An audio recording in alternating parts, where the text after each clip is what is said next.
espero que seja proveitoso para todos nós aí. Nós vamos tentar passar a parte mais prática possível para vocês e a gente tornar o procedimento aqui de apresentação mais dinâmico. É importantíssimo agradecimento à Surgiline, aqui está a Beatriz, que é a diretora da empresa, por causa dessa dificuldade de aprendizado que a gente tem. Eu faço várias apresentações durante o ano e eu acho que esse ano, por exemplo, eu vi duas empresas, tudo bem, eles têm um interesse direto, lógico, financeiro direto, mas a gente vê que quando tem um empreendimento mais sério, voltado para o ensino, que é uma coisa assim cada vez mais rara. A situação financeira do Brasil mostra isso, que está cada vez mais difícil.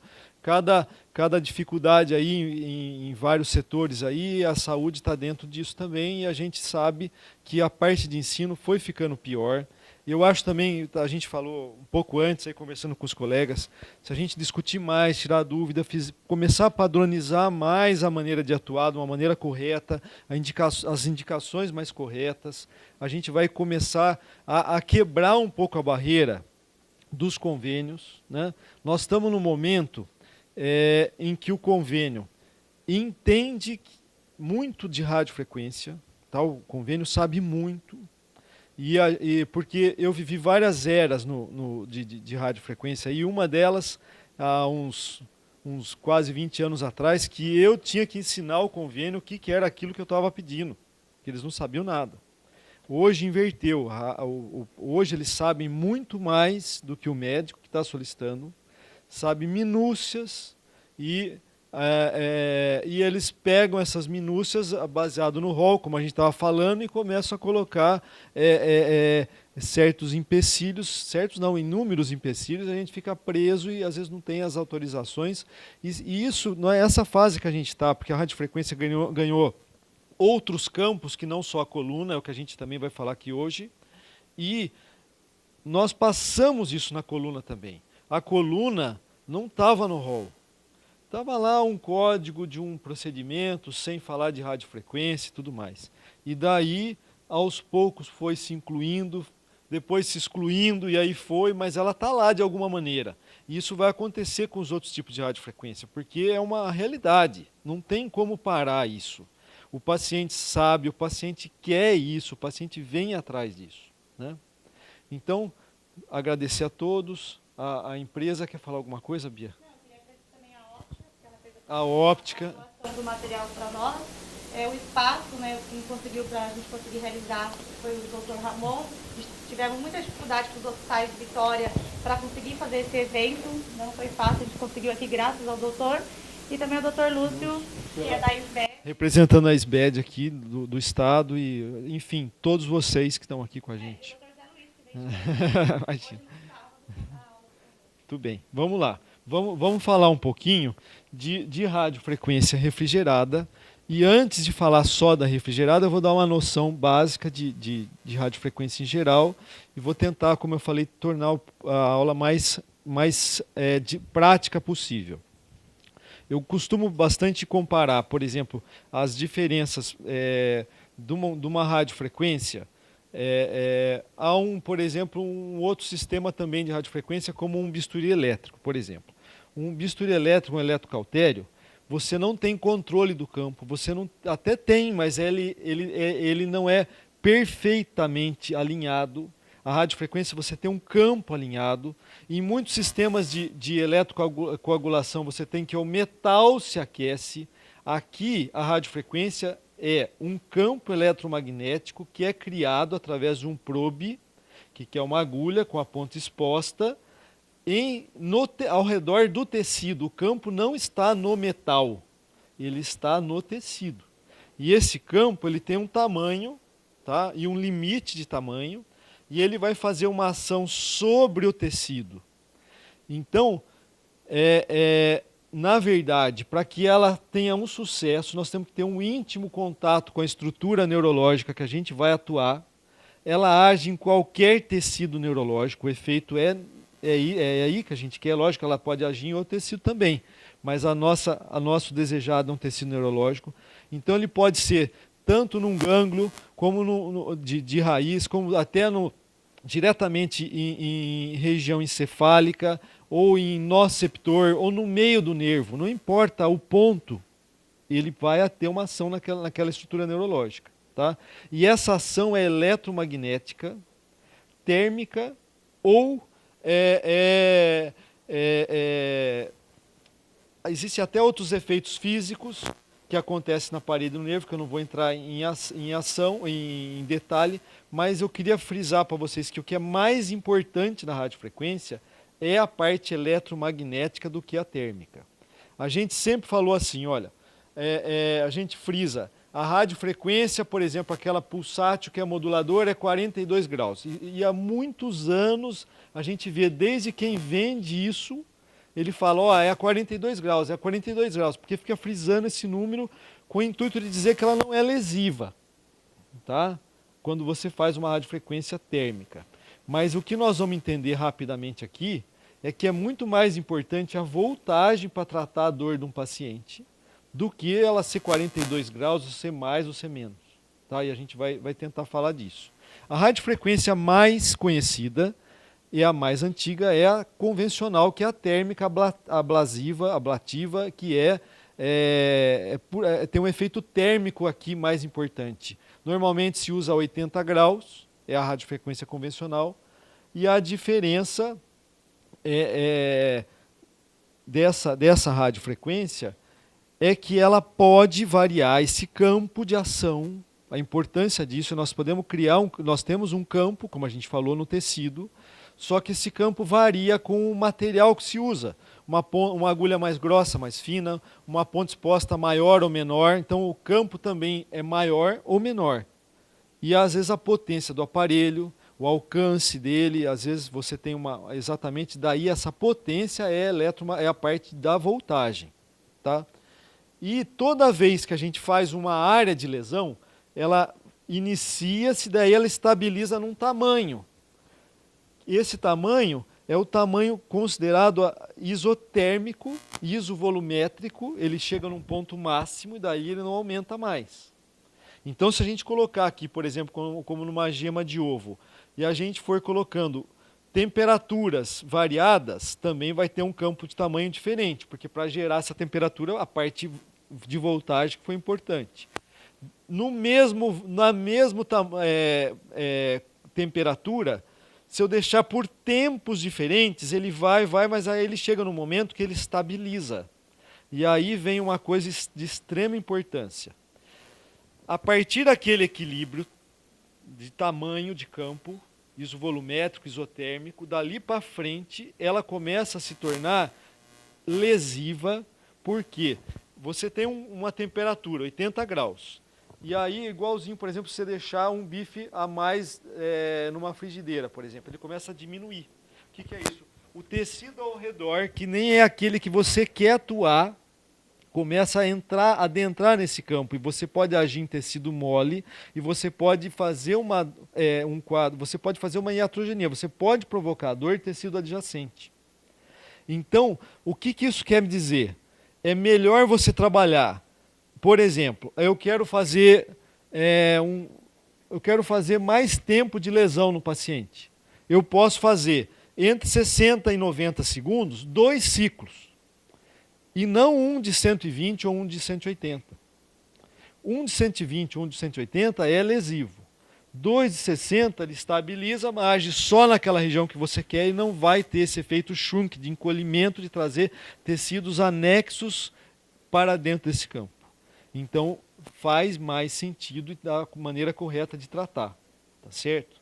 Então, você vê aqui, com o tempo o campo vai se estabilizando, aí ele chega num ponto de tamanho que ele fica naquela região de isotermia. Outra coisa importante que nós estamos vendo aqui, ó, o campo da radiofrequência convencional é paralelo à ponta exposta da agulha, da cânula. Então nós temos o que? Olha, o campo principal é paralelo.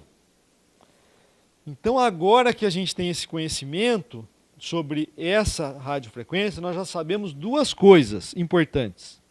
Eu sei indicar a radiofrequência. Indicação tem que ser para um nervo sensitivo, porque ela é ablativa, não é isso? E eu já sei a segunda coisa, eu sei qual técnica usar. Eu tenho que ficar paralelo ao nervo, porque não é na ponta que está o campo principal, é do lado. Então você vai fazer uma radiofrequência ablativa no nervo sensitivo, por exemplo, no cutâneo lateral da coxa. Se você falar assim, eu vou fazer uma ablação ali, uma mialgia que é uma opção que eu tenho. Posso fazer até a moduladora também, mas vou fazer. Nós temos que ficar com a agulha paralela a esse nervo, senão não vai dar certo. Então, você já tem, sempre com esse conhecimento básico, essas duas coisas. Tá? E eu queria falar bem rapidamente de impedância. A impedância é a resistência do tecido ao redor desse campo. E ela, quando é alta, ela é uma alta resistência, o campo é direcionado para aquela região. Então, por exemplo, regiões de muita fibrose, regiões de artrodese com placa, parafuso, se há uma proximidade do metal, você vai entregar esse campo não mais para o tecido, mas para essa região de fibrose. Então, a gente sempre tenta trabalhar com impedâncias baixas, abaixo de 400, que é o melhor. Fazer um pouco de soro para isolar. Tá? E ao contrário, quando a impedância está muito baixa e está refluindo sangue, você pode estar dentro de um vaso. Aspira e vem sangue continuamente, não deve fazer essa radiofrequência, porque ela também vai adentrar no vaso, porque não tem resistência nenhuma, é o inverso, mas acontece uma similaridade de atração aí e você vai provocar hemólise. Então, são dois conhecimentos importantes também. Tá? Bem, aí nós sabemos que há uma região térmica onde nessa região há reversibilidade da lesão provocada. Tá certo? Sempre se falou em 44 graus. Hoje nós estamos aceitando até 46. Tá? Então esse número subiu. Nós sabemos que o tecido neurológico se regenera com mais tempo ou menos tempo até essa temperatura. Então, baseado nesse conhecimento simples aqui, foi criado a radiofrequência pulsátil ou pulsada. É a mesma coisa, são sinônimos. Tá? Pulsátil ou pulsada. Ela é moduladora. Ela vai fazer uma neuromodulação de uma aplicação única sobre aquela estrutura neurológica. E aqui está escrito que ela não é lesiva. É mentira. Ela é lesiva, sim, só que ela é microlesiva. De uma maneira que não altera clinicamente parte motora, não altera clinicamente parte de sensibilidade tátil, e etc., térmica, etc., e vai ter uma ação muito mais importante na parte sensitiva, onde o potencial de ação que passa naquela estrutura neurológica, ou seja, a transmissão da dor, ela vai estar dificultada.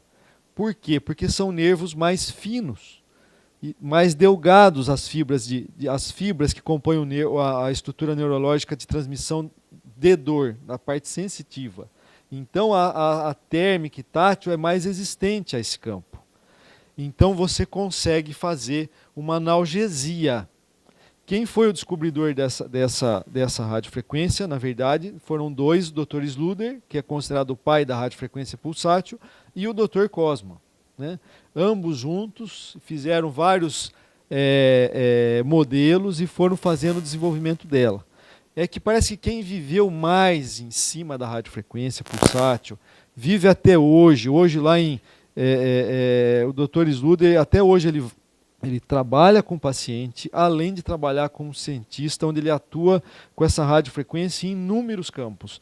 Para vocês terem ideia, há quase 3 anos a produção de flores da Holanda, hoje ela é a partir da ação de radiofrequência pulsátil em toda a produção, porque ele conseguiu achar a frequência de onda, joga na semente, num tanque, põe uns eletrodos grandes nesse tanque antes de plantar, e ele conseguiu acelerar a produção da planta, o crescimento em 50% e a florescência também.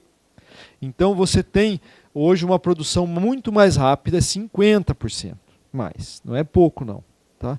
Em alguns casos, até 70% de crescimento mais rápido. Então, já existem vários outros campos para se atuar na radiofrequência, e ele é muito inteligente, né?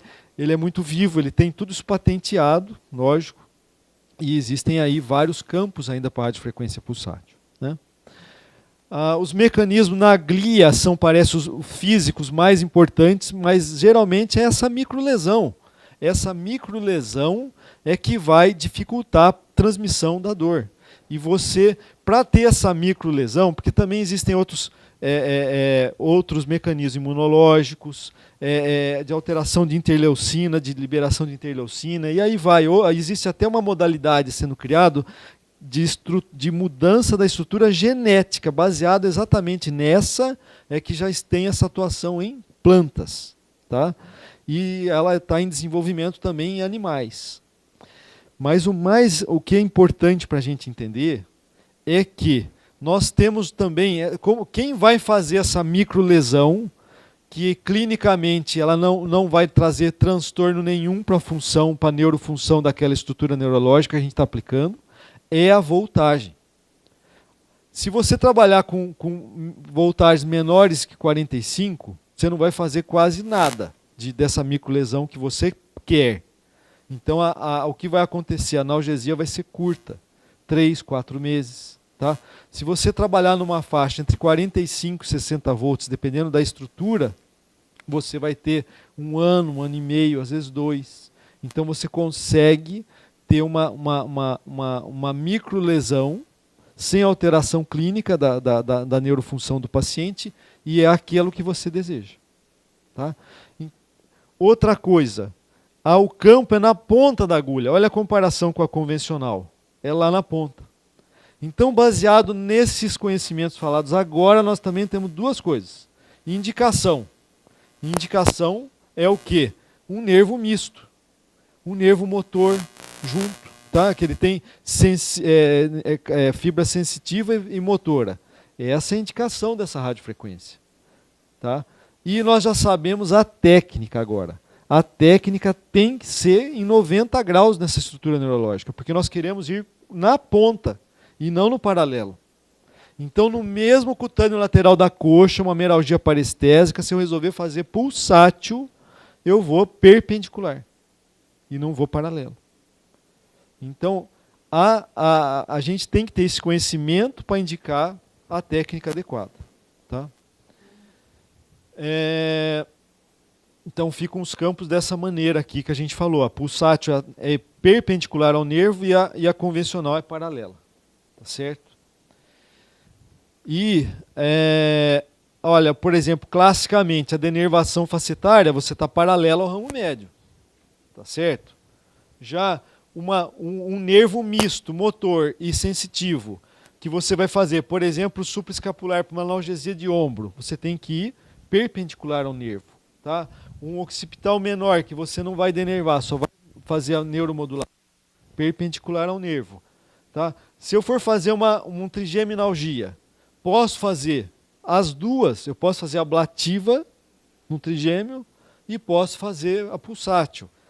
Tá? Porque se eu colocar a agulha aqui, mais central ao gânglio, eu vou ter a ação do campo lateral. Se eu colocar ele um pouco antes do centro do gânglio, eu vou estar perpendicular à estrutura neurológica, eu vou estar na ponta da agulha. Então você pode fazer as duas. Quando eu faço a convencional, eu tenho um grande problema. Eu tenho, aliás, não só a convencional, perdão, todas, eu preciso estar em íntimo contato com o nervo. Tá? E isso se atinge da seguinte maneira. Se é um nervo motor, é fácil. Eu pego, faço um estímulo motor, se é um nervo misto, aliás, faço um estímulo motor e localizo essa estrutura neurológica tendo um estímulo motor com uma baixa voltagem, de 0,2 a 0,5. Hoje se prefere muito mais próximo o estímulo de 0,2. O professor Sluder usa 0,1.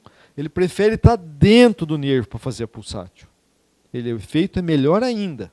Tá? Aí,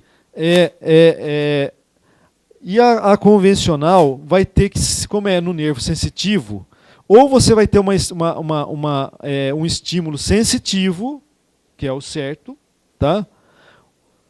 Ou eu vou ter que ter uma referência anatômica, e aí eu tenho chance de errar o nervo, porque eu não vou ter estímulo nenhum.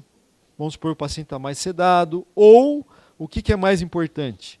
A estrutura, o nervo sensitivo ser muito periférico, ele ser muito fino.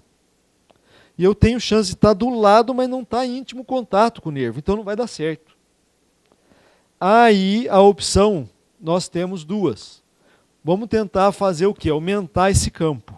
Eu posso fazer um efeito bipolar, tripolar, colocar 2, 3 agulhas num gerador que tem 2, 3, 4 canais, a gente fazer um campo bipolar. Então eu aumento aqui, ó, ou tripolar, como eu falei, etc. Vai aumentar de 2 a 3 vezes o tamanho desse campo.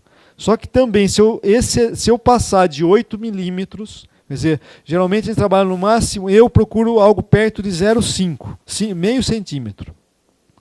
Porque eu posso perder o efeito bipolar aqui, ó. Tá? Então, para nervos mais finos, periféricos, é uma opção. Tá? Eu preciso pegar um nervo bem periférico, eu não tenho estímulo, o paciente está sedado, então posso pôr 2 agulhas juntas. E a outra opção é a radiofrequência refrigerada. Que ela vai fazer o quê? Um campo muito grande. Então, olha a comparação aqui, ó, da radiofrequência convencional com uma ponta exposta a 10, que é uma ponta exposta grande, comparando aqui na carne de frango, aqui, olha, com a radiofrequência refrigerada. Ela é, no mínimo, 4 vezes maior. Então, ela não é só 3 como o sistema bipolar, que você pode conseguir de 2 a 3. Ele é bem maior. Então, a radiofrequência refrigerada, o que ela é? Ela é uma radiofrequência convencional. Ponto. Ela é uma radiofrequência convencional. E o que quer dizer que ela é refrigerada? Refrigerada é porque por dentro do probe há circulação de soro fisiológico, e esse soro faz com que, quando o campo seja gerado, ela potencializa, porque ela resfria esse eletrodo no trajeto inicial, e ela joga toda a potência na extremidade dele. Então, essa potência é convertida num campo maior. E ela pode ser, comparado com uma ponta ativa de 5 milímetros, ela é 8 vezes maior. Com uma ponta ativa 2, ela é 16 vezes maior. Então, ela é de 4 a 16 vezes maior que uma radiofrequência convencional.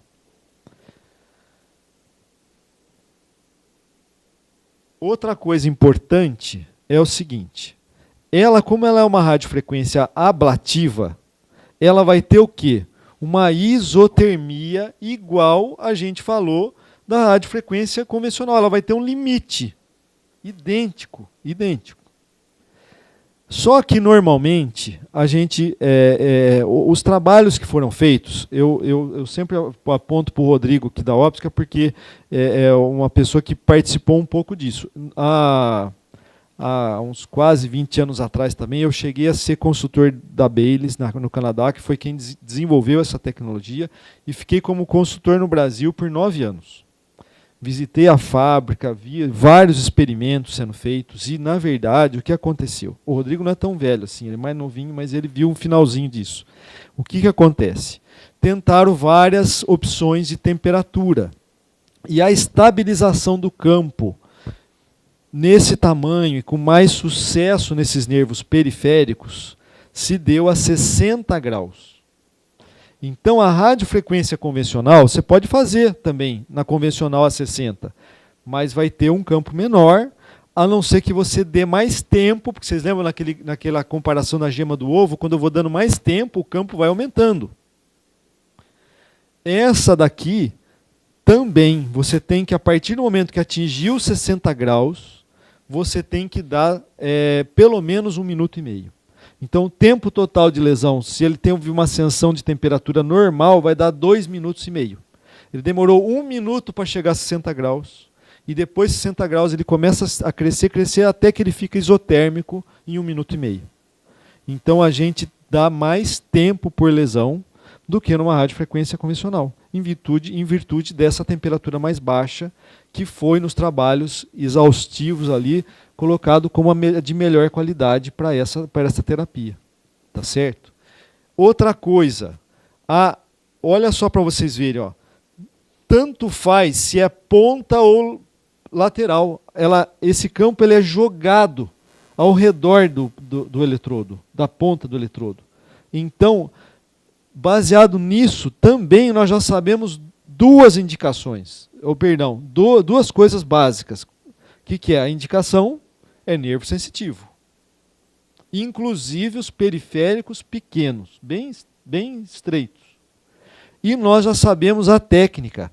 Eu preciso estar paralelo ou perpendicular? O que vocês acham?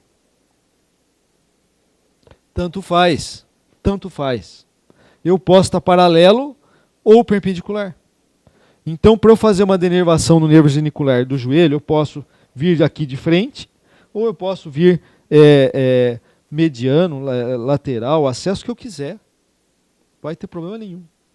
Então, ela abre essa possibilidade de eu agir da mesma maneira de qualquer ponto, oblíquo, tanto faz. Tá?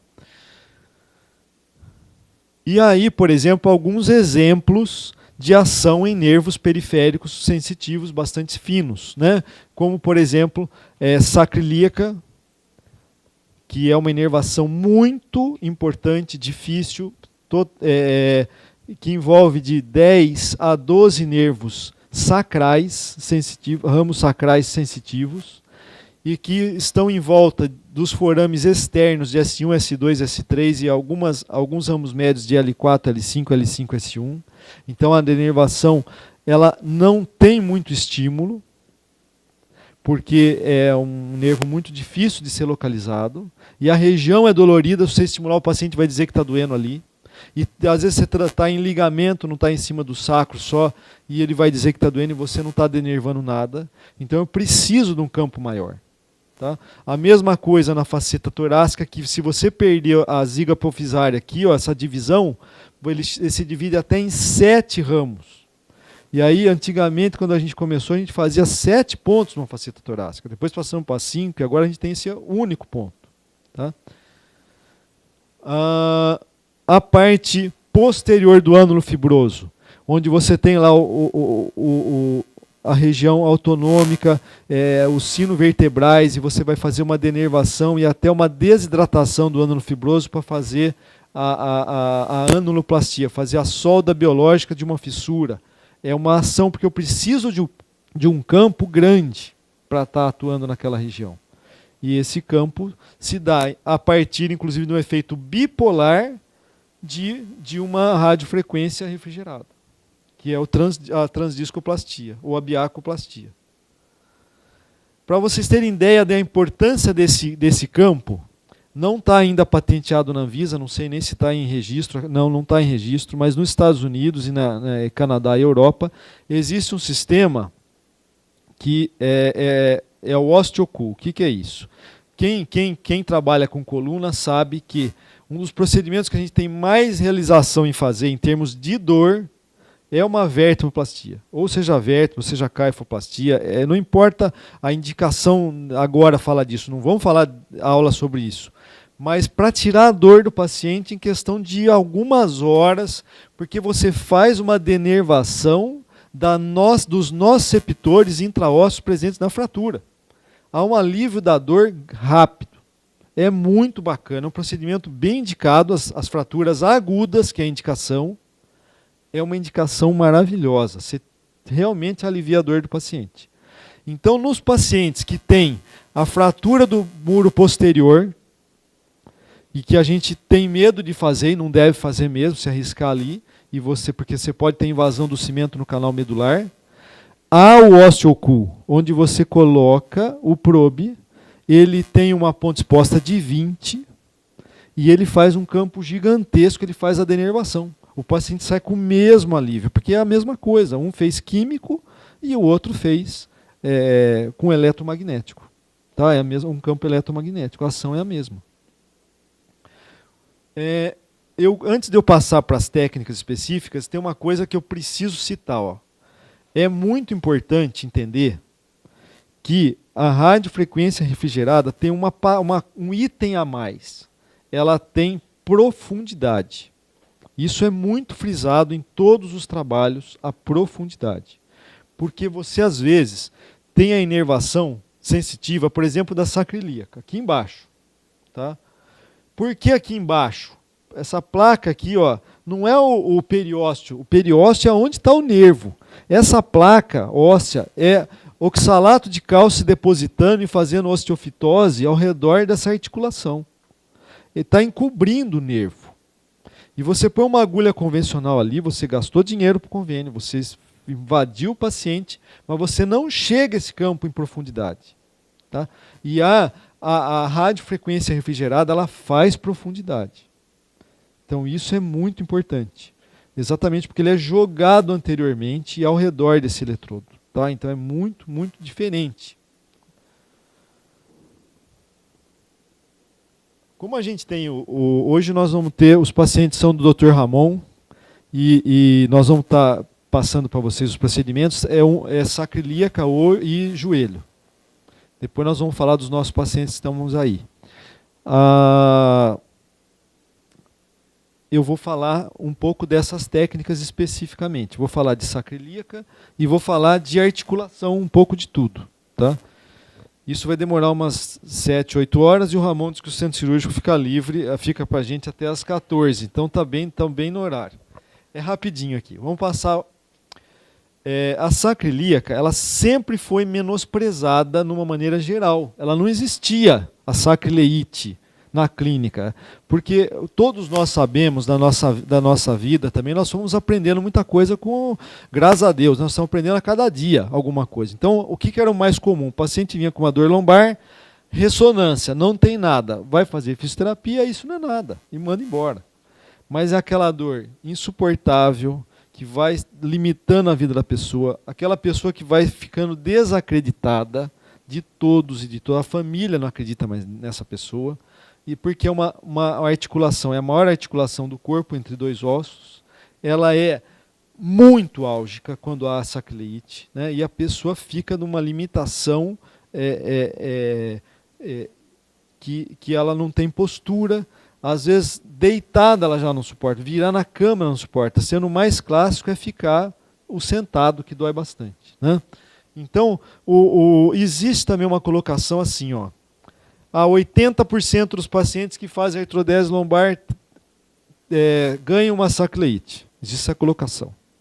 Eu também já acho uma coisa errada. Eu acho assim. 80% dos pacientes que têm e ficam com a sacroileite, na verdade, ele já tinha sacroileite. Porque é uma degeneração lombosacra, já vem evoluindo já. Tá? Então, na verdade, já era um quadro presente que não era talvez o que chamasse mais atenção no paciente. Mas é muito comum no pós-artrodese. Né? Apenas aqui esse gráfico mostrando que a articulação seriam esses verdes aqui, ó, ela é muito mais comum quando o paciente tem mais idade, essas dores articulares do neuroeixo. Tá? As dores axiais articulares são mais no paciente acima aí de 40 anos, 50 anos, você vai ganhando essa característica do que os problemas discais e etc. Tá? Essa articulação, ela, muitas vezes o paciente tem a dor irradiada simulando uma ciatalgia. Porque a inervação principal é S1 e S2. S3 tem uma participação menor. Então, exceto quando aquela sacroileite mais no terço inferior. Mas, normalmente, o trajeto sacral é baixo. Então, há a dor na panturrilha, 80% dos casos. Há também uma irradiação através do ilíaco e uma dor referida na região inguinal, muitas vezes presente, que é pelo hilo inguinal, você palpa o hilo inguinal e é doloroso a palpação. O diagnóstico, ele é clínico, mas o convênio quer o exame. Então, o que a gente tem como definido de sacroileite é assim. Se fizer uma ressonância da sacroiliaca, o pior é que às vezes você pede ressonância magnética das articulações sacroiliacas, ele lauda o coxo femoral, o isquiotibial, a musculatura glútea e o fia da mãe, não laudou a porcaria da sacroiliaca. Aí, mas vamos supor que laudou e não deu nada. Faz a tomografia, também não deu nada. Tudo isso não dando nada, não afasta a sacroiliite. Então, você, se tiver tudo isso aqui, ó, você tem a clínica. A sacroiliite é uma possibilidade grande, porque ela é muito fácil de você identificar na clínica. Tá? A palpação tem que ser no sacro e não no ilíaco. A região sacral tem que estar dolorida. Tá? E aí, você fazendo um raio-x não deu nada, não afasta. CT não deu nada, não afasta. Ressonância não deu nada, não afasta. Cintilografia não deu nada, não afasta a sacroiliite. Se você fizer o bloqueio e ele der positivo, já é uma sacroiliite. Tá? Então, você vai ter que contar com um desses para você ter esse diagnóstico e daí você pedir a terapia adequada para isso, tá? Para essa patologia. Ó, mostrando aqui a inervação sacral, olha aqui, ó, S1 e S2, ó, região de panturrilha, desde o glúteo até aí parcialmente aí a planta do pé. Então você tem essa irradiação pela raiz sacral. É uma dor irradiada pelo aquele dermátomo, tá? E não é que se você faz o teste, está livre, né? E não tem compressão radicular. O bloqueio, ele tem que ter um alívio perto de 70%. Tem que ser um grande alívio, como foi o caso de hoje, né, Ramon? Foi um caso que foi um alívio grande. Não importa, isso que é difícil também. Se ele aliviar, inclusive, por 1 hora, que é a ação do anestésico, está valendo. Não precisa ficar 1 semana, 2 aliviado. Porque essa semana, 2, é o corticoide que vai estar agindo depois do 2º dia, nem é na hora, e é na hora que é o diagnóstico. Tá? E eu antigamente me achava assim o rei da cocada, porque eu fazia aqui com uma massa aí de anestésico de 3, sendo que eu comecei a fazer com 8 ml de volume os bloqueios intraarticulares. E hoje a gente aceita o correto fazer nenhum aqui, o que está aqui em vermelho, é meio. Porque é muito fácil você jogar muito anestésico e esse anestésico se disseminar ali para a região anterior do sacro e você fazer um bloqueio do plexo sacral e você fazer um falso positivo. Então tem que fazer um volume pequeno de anestésico, no máximo 1 ml. Após o diagnóstico, a terapia mais clássica, com maior evidência na literatura, é a refrigerada. Tá? E aí você tem que fazer pelo menos o L4, L5, geralmente a gente procura fazer quando o paciente tem essa clínica, na palpação, e você identifica que ali, do contrário, a gente faz L5 para baixo.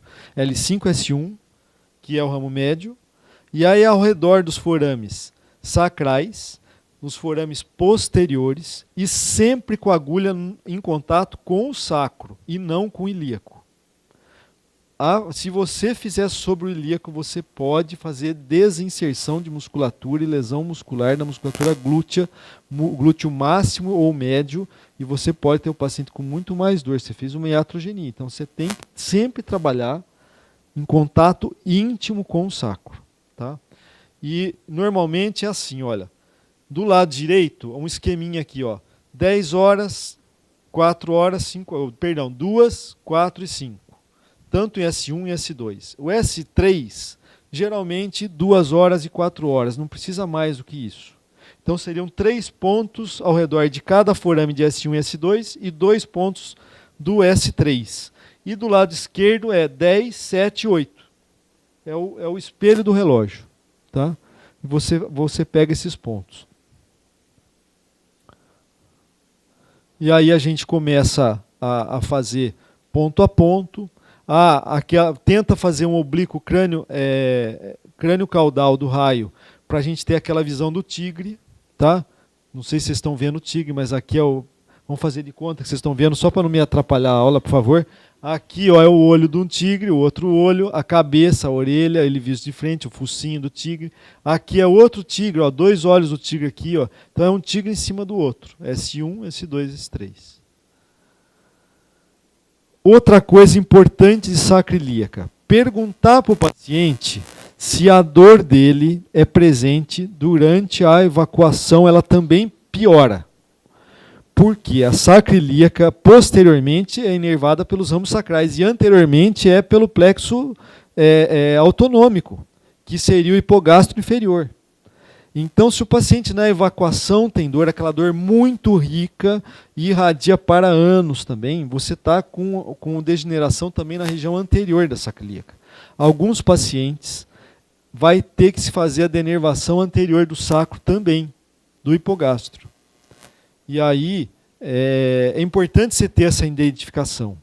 Tá? Até um dia, tendo algum paciente desse, nós estamos aqui conversando, quem sabe isso a gente leva para outras vezes, a gente senta aqui outras vezes, não todo sábado, uma a cada 2 meses, e a gente vem aí e a gente vai tirando, aí até vocês, tem um paciente que ele também tem que fazer a denervação, não precisa ser paciente do Dr. Ramon, meu, do Lúcio, de todo mundo, cada um vem aqui, estou com um paciente assim, nós chamamos a Bia está com dinheiro sobrando em caixa, né? É extremamente barato ela fazer essa transmissão ao vivo aqui, a coisa mais barata que existe no planeta. E aí a gente se une aqui e faz isso mais vezes. Vamos fazer, talvez, essa oportunidade da gente se conhecer mais e trocar essas informações, são coisas interessantes, né? É importante falar dessa parte visceral porque ela é muito participativa às vezes. Né? Aqui é uma demonstração de várias análises tomográficas e de dissecação também, colocando aí onde realmente o mais comum e o principal de entroncamentos dos ramos sacrais é entre S1 e S2. Tá? É a região mais importante da sacro ilíaca aí, realmente. Tá?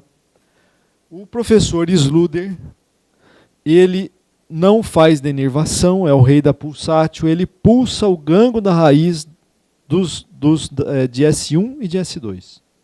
É o tratamento clássico dele. Tá? Então, não é comum, às vezes um paciente que a gente não tem uma agulha mais longa para fazer a denervação do hipogastro, a gente pulse também a raiz de S1 e S2 combinadamente. Tá?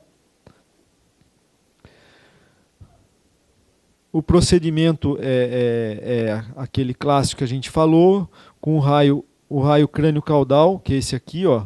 Deixa eu ver se eu tenho essa imagem. Então, esse aqui ele está pouco inclinado, seria mais obliquado ainda, e daí vai fazendo a denervação passo a passo. Tá? Decúbito ventral.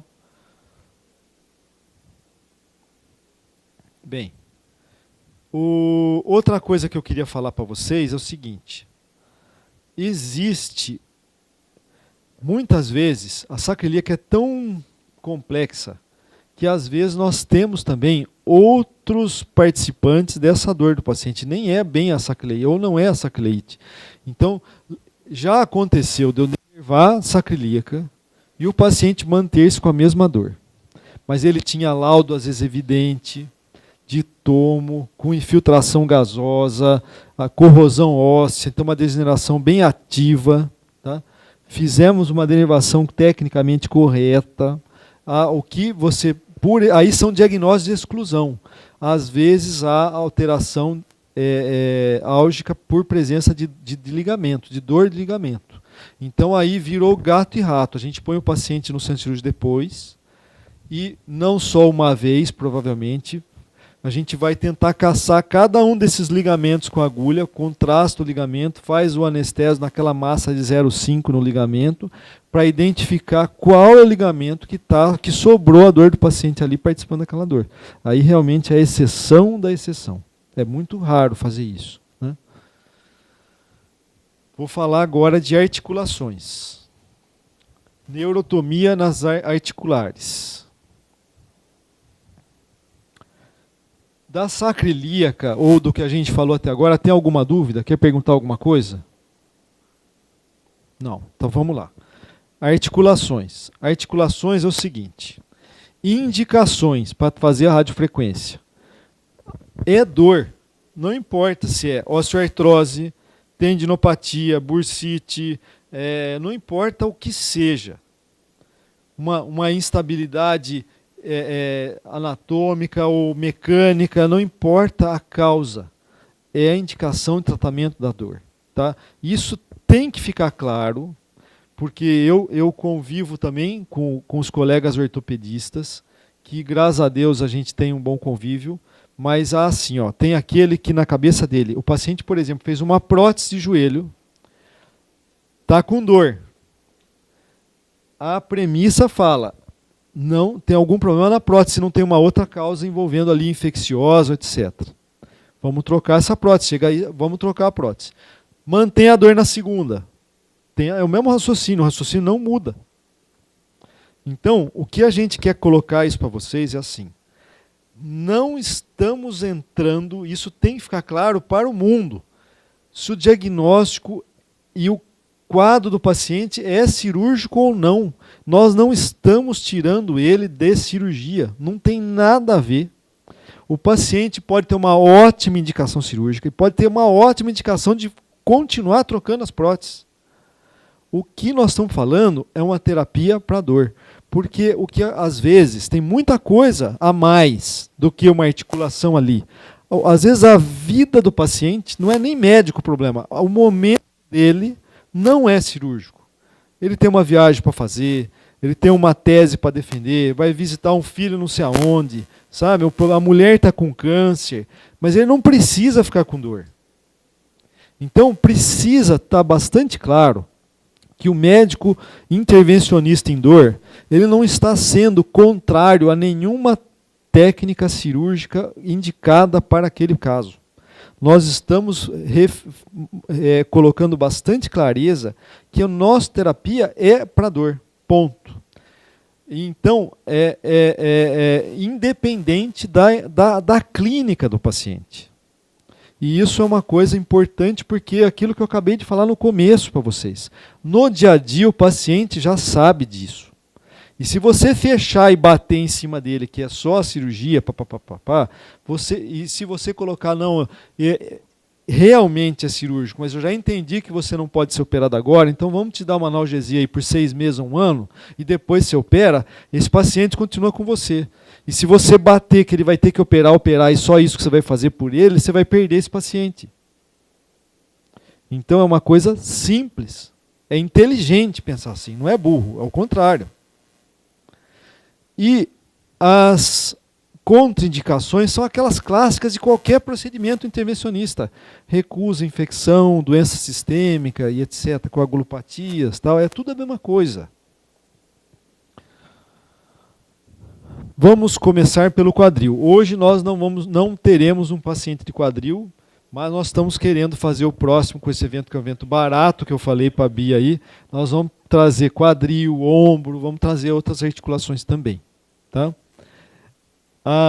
O quadril. O quadril é uma articulação que tem 2 inervações principais mandando na dor dele. É o nervo obturatório e o nervo femoral. Ponto. Ah, mas não tem o ciático? Tem. Mas na dor clássica, coxo femoral é obturatório e femoral. Não tem o ciático. Tá? Então, a dor articular, sendo ainda o femoral um pouquinho mais para o colo e o obturatório mais intraarticular mesmo. Então, antigamente, o que eu fazia para tratar meu paciente de dor de quadril? Eu localizava esses nervos com ultrassom, femoral obturatório, e fazia a radiofrequência pulsátil, moduladora, porque ela é não ablativa, esses nervos são mistos. Tava bem. Dava uma analgesia, hoje melhorou muito mais. Por quê? Foram mapeados os ramos sensitivos desses 2 nervos pré-capsulares, e aí você consegue fazer o quê? A ablação. Então nós não vamos fazer a radiofrequência moduladora, pulsátil lá, porque nós não vamos no nervo misto, nós vamos no nervo sensitivo puro, que é um ramo terminal pré-capsular, e nós vamos fazer a denervação. Então a referência é essa. E aqui são os mapas mais clássicos dessa inervação sensitiva, tá? Esquematicamente. E o normal é a gente atuar. Também houve uma mudança de técnica aqui importante. Olha aqui, ó. O ramo sensitivo, dos 2 nervos, os ramos sensitivos estão sobre o isquio, tá? Aqui em cima, num ponto que no acetábulo seria equivalente a 12 horas. E o ramo obturatório superior, que seria equivalente a 4 horas. Na gota da lágrima aqui, que é a referência clássica do cirurgião de quadril. Que é essa região da gota aqui, ó, bem na extremidade da gota. De 2 anos para cá, da mesma maneira que o nervo obturatório, quando a gente fazia a pulsátil, ele se divide em superior e inferior, a gente tinha que pegar os 2 ramos para ficar boa essa radiofrequência, também descobriram que os ramos também se dividem nesses 2 nervos. Nós temos 2 nervos obturatórios, na verdade. Então, foi acrescido o segundo ponto em 5 horas aqui, olha. Outra coisa, essa era a maneira como a gente fazia também. Tinha uma entrada lateral.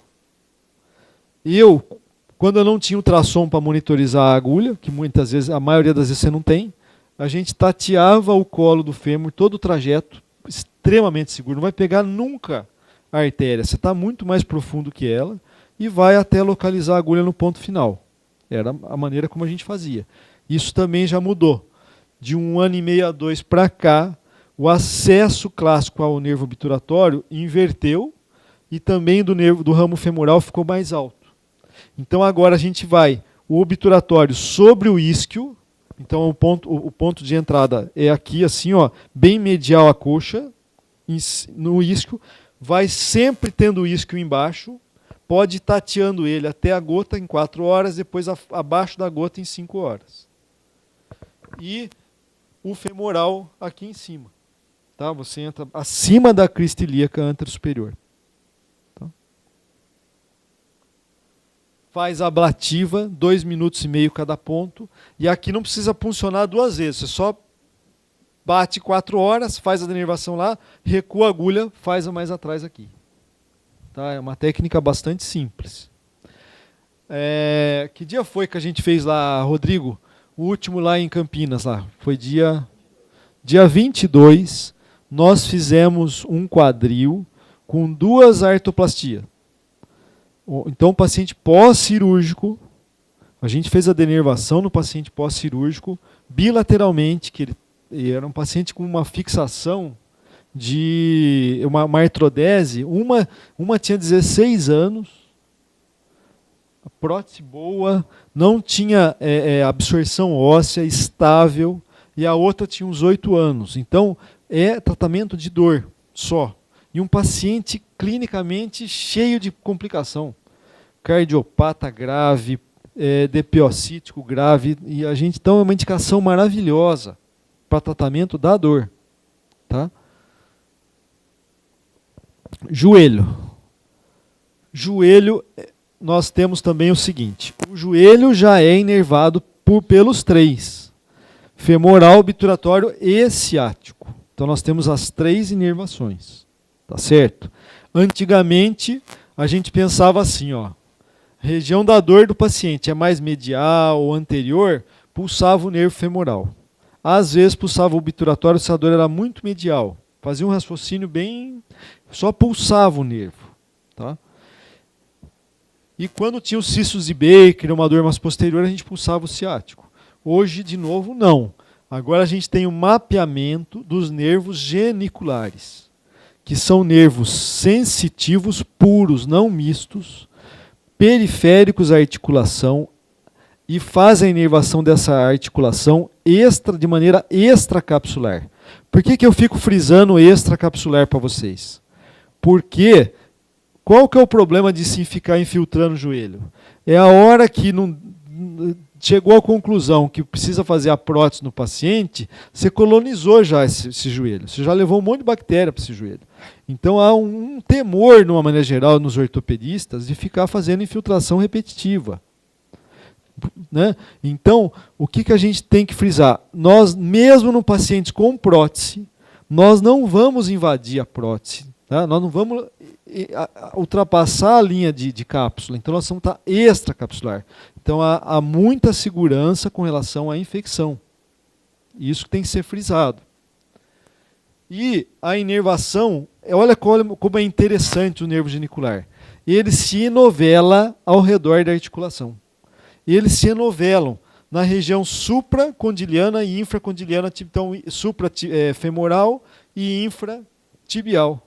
Então você tem um novelamento dessa inervação. É muito diferente de outras inervações que a gente tem por aí, tá? Então a gente tem esses pontos clássicos para fazermos, tá certo? Que são para a gente pegar essa inervação periférica. Exatamente na região infracondiliana femoral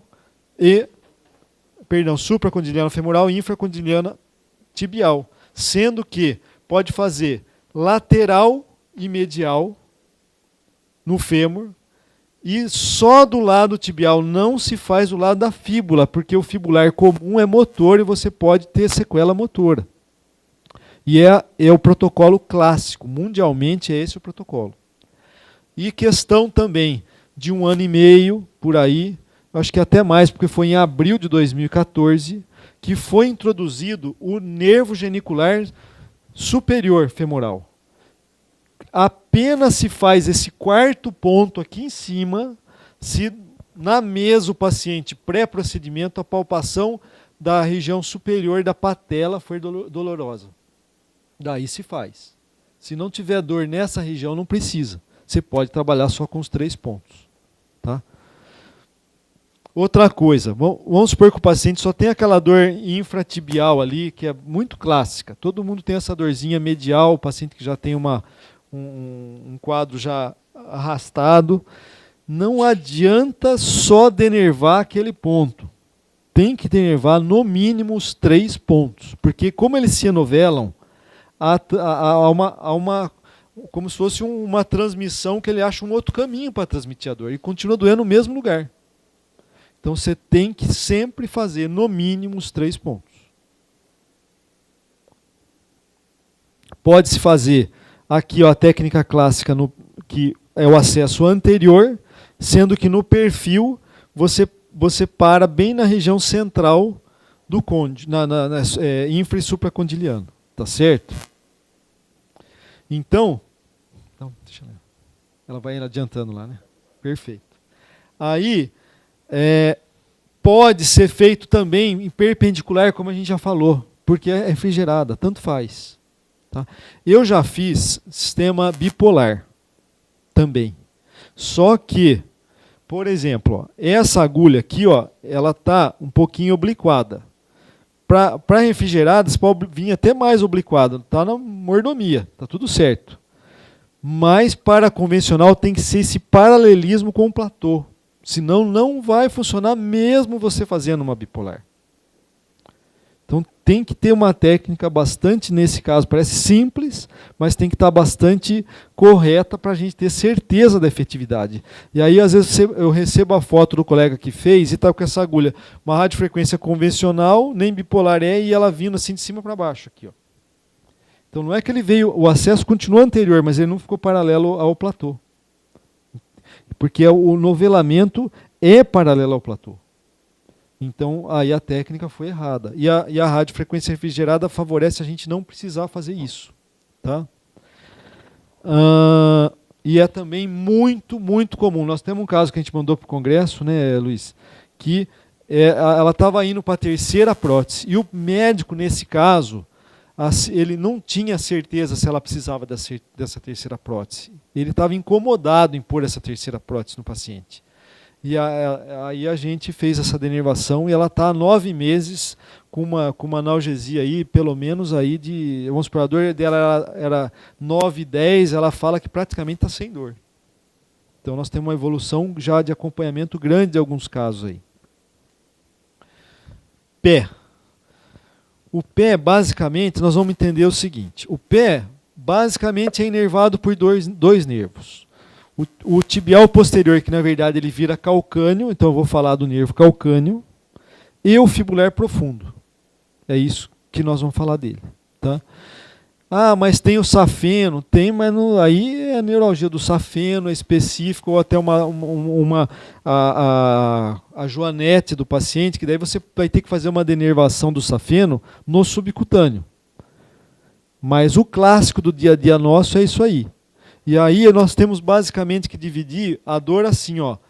Calcâneo em 2 tipos. Não importa a causa, igual eu falei para vocês. Ah, é fasciite, é esporão, não importa. É osteoartrose, esporão é fasciite, mas uma osteoartrose, uma sinovectomia, uma sinovite, não importa. E a região anterior, tipo os neuromas. Então nós vamos dividir dessa maneira. Região do calcâneo, as REL síndromes, a gente faz a denervação ou a pulsátil do nervo calcâneo. Não há necessidade de escopia ou de ultrassom. Você palpa a região de maior dor do paciente, é essa região plantar medial aqui, ó, e você geralmente pega os pontos. O paciente, as referências mundiais são de 2 a 7 pontos de mais dor. O comum mesmo é perto de 1 a 2 pontos. Você palpa esses pontos, vai com uma agulha convencional não refrigerada e você faz um estímulo motor, porque esse nervo ele é motor. Se você pode até, porque o aparelho dá o estímulo motor e sensitivo. Então, se você localizar a dor do paciente, então para isso você fez o estímulo sensitivo, em 0,2 a 0,5, aí que é a minha dor, você está numa inervação sensitiva referente àquela região dolorosa, que a gente vai agir no nervo. Ótimo. Aí você faz o motor. Se houver flexão plantar dos dedos, do pé, esquece, tem que fazer pulsátil e pronto. Porque você vai alterar o movimento do paciente se você fizer a convencional. Se você já aconteceu, fiz o estímulo sensitivo, deu positivo. Fiz o estímulo motor, 0,2, 0,5, não. Eu tenho que jogar mais alto, porque eu tenho que ficar longe desse nervo. Aí eu jogo a 1, 2, e nenhuma dor, flexão plantar dos dedos, fiz ablativa. Porque eu peguei um ramo sensitivo do nervo calcâneo. Isso é sorte. Então nós podemos, na hora, decidir isso. Se eu fiz a ablativa ou se eu fiz a pulsátil. Qualquer movimento, moçada, pulsátil. Vai ser bom. Deixa aí uma voltagem mais alta, pulsa um tempo longo, 9, 10, 12 minutos. É um nervo periférico fino, difícil, você deixa lá pulsando bastante tempo, vai dar uma bela analgesia, 1 ano e meio, o paciente vai poder fazer o quê? O que ele não está conseguindo. Que é, você fica falando para ele, usa a palmilha, faz a extensão lá toda manhã para pisar no chão, aquela dificuldade, blá, blá, blá. Aí ele vai conseguir fazer essa terapia que ele não está conseguindo. Né? E já na parte anterior, que são os neuromas, é o nervo fibular profundo que vem no dorso do pé. Apesar da dor ser plantar, a inervação vem pelo dorso. Então o acesso pode ser da terapia pelo dorso ou interdigital mesmo. Aí você fala para o paciente também 2 coisas aqui. Ó. Primeiro, se eu fizer a denervação, dessa inervação aí, ele vai perder a sensibilidade total dessa região. O paciente tem que concordar, que aí ele vai perder essa sensibilidade. O paciente fala, tanto faz, pode fazer que eu não aguento mais. Perfeito. Não, eu não quero. Pulsátil. Localiza o nervo igual, estímulo sensitivo e motor e faz a pulsátil. Tá? Outra coisa, a cirurgia faz a ablação e deixa denervado essa região e tem uma recidiva de 20%. Tá? Eu não sei falar para vocês, realmente não sei se a recidiva aqui é de 20%, se é mais, se é menos, porque não é minha clínica principal. Mas eu tenho pouco paciente com essa clínica. Os que a gente fez denervativo não voltaram. E tenho casos aí de 7 anos, 10 anos que a gente faz. Tá? Inclusive pacientes que uma médica de pé, que eu sempre falo dela, que ela era maratonista, ela operou, recidivou, ela foi operada, recidivou e depois que a gente fez a ablação não voltou mais. Mas deve ser parecida a recidiva. Tá? Eu imagino que deve ser parecida, porque não depende da técnica que você está usando, depende do paciente. Né? Mas você tem que colocar isso, se o paciente aceita ou não essa denervação. Tá certo? Ombro. o ombro lembrar o seguinte. O ombro, quem manda na inervação do ombro? 2 nervos. O supraescapular e o axilar. O supraescapular é toda a dor antero-superior do ombro. Então é aquela dor da extensão do braço com ele supinado, a elevação para pegar alguma coisa na prateleira. Então é uma dor antero-superior. Não importa a causa. É o ligamento supraespinhoso, é uma osteoartrose, é uma bursite, não importa.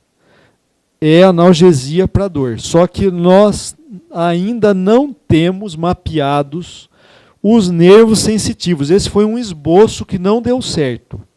Está para sair esse mapeamento faz uns 10 anos e não consegue. Toda vez que tentaram e deram as referências, 30% dos pacientes ficaram com sequela motora. Ou seja, nós vamos localizar o nervo supraescapular e axilar, que são nervos mistos, e vamos fazer pulsátil. Dá uma analgesia maravilhosa. É muito bom. Então, um alívio pelo menos de 60% a 70% da dor do paciente. Não estamos tratando a articulação, o quadro dele, mas estamos tratando a dor. Aquela dor que o paciente para dormir não consegue, vai ficando irritado, tem um lado emocional participativo grande. E o nervo axilar é aquele movimento que é aquela dor mais dorsal e medial, quando ele, por exemplo, a mulher que vai abotoar o sutiã. Tá? Então, pôr o braço para trás aqui. Ó. Se o paciente só tiver a dor antero-superior, só pulso supraescapular. Se tiver só a região posterior, só o axilar. Se tiver as duas, pulsa as duas. Localiza o nervo. Pode ser com marcação, sem nenhuma escopia. Pode ser com ultrassom e pode ser com escopia. Eu sou um usuário da escopia, adoro a escopia. Então eu faço muito meus pacientes com escopia. Tá? Mas você pode fazer das 3 maneiras. O ultrassom é fácil achar o nervo subescapular.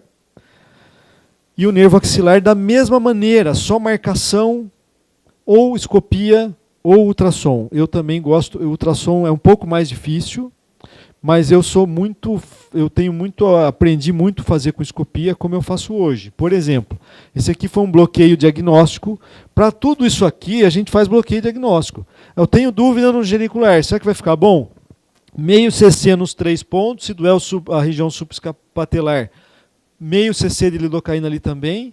Melhorou naquela primeira hora 70%, pode indicar radiofrequência. A mesma coisa, para qualquer articulação que nós estamos falando, pé e etc. Tá? O ombro é igual. Aquele caso ali, olha, a gente fez um bloqueio diagnóstico do nervo axilar. E aí, 70% de alívio, a gente pede a radiofrequência. A gente faz geralmente a foto do bloqueio, né, da escopia, para anexar o pedido junto também. Tem convênio que libera, tem convênio que não libera. Ainda até por isso que nós estamos assim. Outra coisa, que é importante essa pergunta, olha, vamos supor que você vai fazer um tratamento de uma ombralgia. Eu costumo falar isso porque é uma coisa simples. Para que também, se o convênio não está liberando? O convênio não está liberando. Quantas agulhas eu preciso para tratar um ombro, fazer uma analgesia no ombro? Eu preciso de uma. Uma agulha mais cara que existe, convencional, é R$2.000. Para de brigar com o convênio. O paciente, sinto muito, vai custar R$2.000. Não é 20, 100, não é uma coisa impossível hoje no paciente pagar R$2.000, é uma porcaria de uma agulha. Então a gente tem hoje uma opção de dar um tratamento barato ao paciente, tá? E põe lá, isso eu estou falando de uma agulha cara convencional. Compra ela ainda mais barata, por exemplo, e põe um honorário junto. É mais simples eu ficar só brigando com o convênio nessa hora. Tá? Agora, tem terapia que a gente tem que brigar. Mas nessas coisas mais simples, não precisa. Né? Eu sempre cito a frase do Dr. Raj, que o importante não é fazer o procedimento, mas saber indicá-lo. Né? E eu acho que tem que também passar para o paciente bastante, que nós estamos tratando a dor. Isso que a gente falou aqui, tem que falar para o paciente. E é isso que ele quer, naquele momento da vida dele. Tá? E a gente tem que deixar isso claro mesmo. O Dr. Raj veio a falecer agora em novembro passado, né? foi quem me ensinou muito o tratamento discal, por uma época lá, quando eu estagiei lá em Cleveland, e em alguns serviços eu passei quando ele passava as instruções dele, mesmo na cadeira de rodas, ia a enfermeira empurrando ele, depois ele levantava no cadáver e fazia os procedimentos, era muito bacana.